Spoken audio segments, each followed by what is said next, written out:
Sudah cerai sah secara hukum dan agama, tapi batin masih terikat dengan mantan.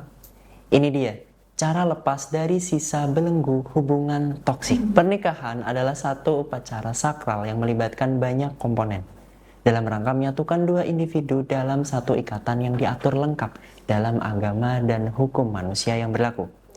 Tujuannya tidak lain adalah untuk bahagia. Namun begitu, tidak berarti setiap pernikahan akan membawa kebahagiaan. Tentunya banyak rintangan dan masalah yang silih berganti menerjang bahtera rumah tangga.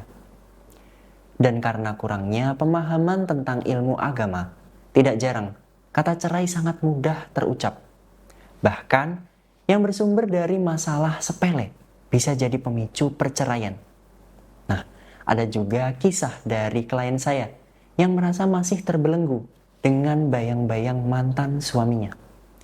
Hampir 3 tahun berlalu, beliau mencari-cari jawaban atas perasaan yang menghantuinya selama ini.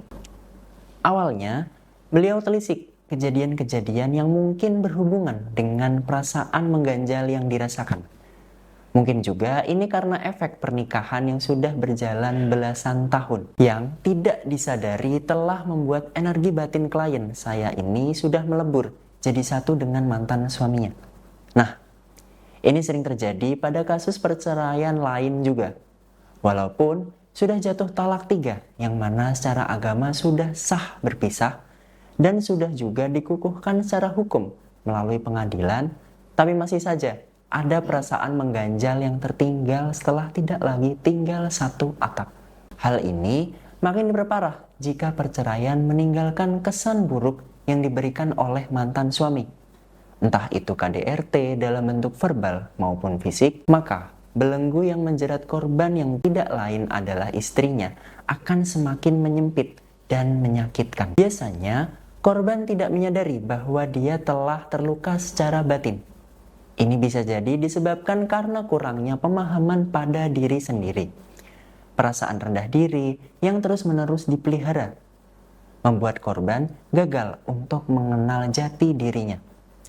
Korban terlalu sering mendapat perlakuan buruk dan tidak serius menanggapinya sebagai satu sinyal bahaya. Kuncinya ada di si pelaku, yaitu mantan suaminya. Dan jika akhirnya pelaku tidak lagi berada di sekitarnya, maka korban semakin sulit menuntaskan diri dari nasib buruk. Tapi begitu, tidak berarti hal ini mustahil untuk disembuhkan. Seperti klien saya ini, beliau akhirnya sadar ada yang salah dari dalam dirinya pasca perceraian. Yang mana hal ini membuatnya tidak bisa sepenuhnya bahagia. Bahkan saat mencoba membuka hati untuk orang baru hadir di hidupnya, maka hal ini bisa dikatakan mustahil.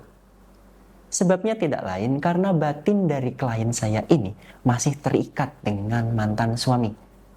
Percaya atau tidak, disadari atau tidak, ini betul adanya. Maka, langkah yang saya ambil untuk membantu klien dengan permasalahan seperti ini adalah dengan cara penguatan energi batin. Sumber masalah yang berasal dari keterikatan energi batinnya dengan suami terdahulu paling ampuh diputuskan dengan energi batin yang lebih kuat.